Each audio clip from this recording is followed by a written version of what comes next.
Nah, kenapa kemudian sekarang ada Yahudi, ada Kristen, ada Islam, dan ada yang lain? Ada 3 agama besar di dunia ini yang sering kita sebut.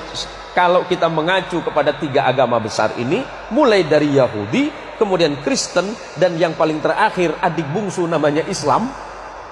Kenapa penyebutan nama Tuhannya nyaris sama? Yahudi menyebutnya sebagai El, karena Ibrahim. Taurat menyebutnya Abraham, Injil menyebutnya Abraham, Quran menyebutnya Ibrahim.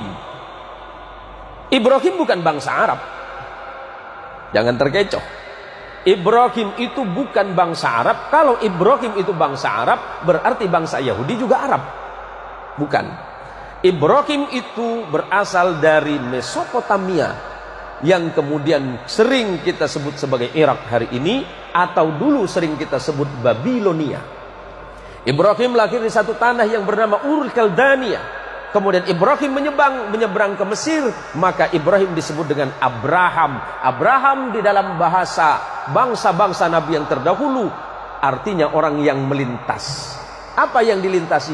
Gurun. Ibrahim menikah dengan perempuan Mesir yang bernama Sarah, melahirkan anak laki-laki yang bernama Ishak.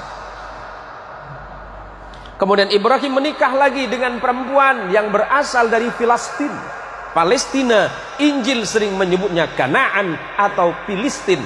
Punya anak laki-laki namanya Ismail. Maka ujung El itu menunjukkan Tuhan. Kalau ada nama Daniel, Samuel, yang LLLL itu berarti Tuhan di dalam bahasa Ibrani. Kemudian anak keturunannya, saya singkat saja. Ibrahim punya anak namanya Ishak, menurunkan anak laki-laki namanya Jacob di dalam Injil. Quran menyebutnya Yakub. Kemudian Allah menyebutnya Israel. Injil menyebutnya Israel. Ezra artinya kekasih, El artinya Tuhan, karena Yakub adalah kekasih Tuhan atau kekasih Allah. Yakub punya anak 12 orang bersaudara yang sering disebut sebagai Bani Israel, karena anak keturunan Yakub.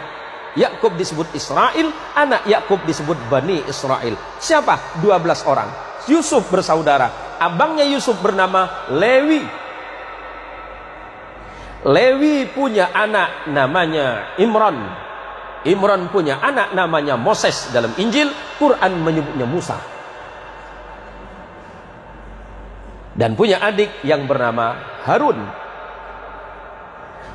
Adik Lewi namanya Yahuda, yang kelak menjadi cikal bakal nama agama Yahudi. Yahuda punya keturunan terus. Salah satunya bernama David. Di dalam Injil disebut sebagai The King of David. David punya anak namanya King of Salomo.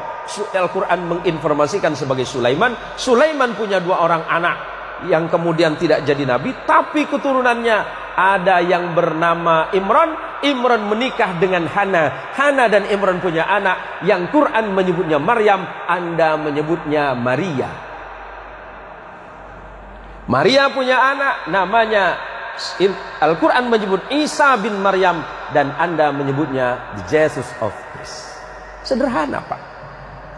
Kenapa berbeda? Itu masalah iman saja. Hari ini kita tidak sedang mempertentangkan iman, tetapi bagaimana kemudian kita merajut perbedaan-perbedaan yang ada untuk menjadi sebuah sumber kekuatan bagi sebuah bangsa besar yang bernama manusia. Lebih-lebih kita adalah bangsa Indonesia yang luar biasa. Tepuk tangan untuk Indonesia, Pak.